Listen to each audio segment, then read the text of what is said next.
Kisah haru sejarah lomba makan kerupuk saat tanggal 17 Agustus. Lomba makan kerupuk menjadi salah satu lomba yang hampir tak pernah terlewatkan di perayaan Hari Ulang Tahun Republik Indonesia, HTRI, bahkan sejak tahun 1950. Makna lomba ini ternyata tak sekadar bentuk perayaan semata, namun ada makna mendalam di balik adanya lomba makan kerupuk setiap tanggal 17 Agustus.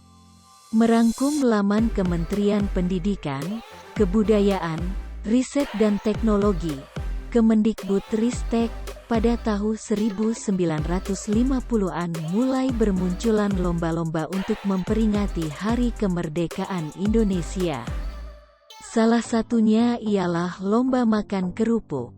Selain untuk menghibur rakyat setelah masa peperangan berakhir, lomba tersebut juga menjadi pengingat bagi masyarakat Indonesia tentang kondisi sulit dan memprihatinkan pada masa perang.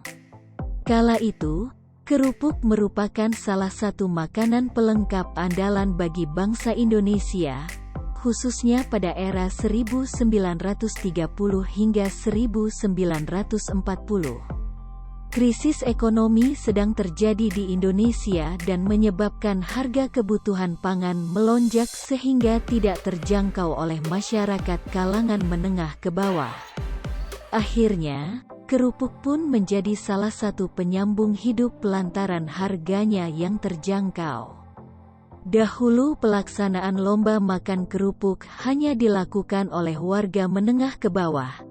Tetapi sekarang tradisi lomba tersebut sudah berkembang dan merambah ke semua golongan masyarakat, tulis Kemendikbud.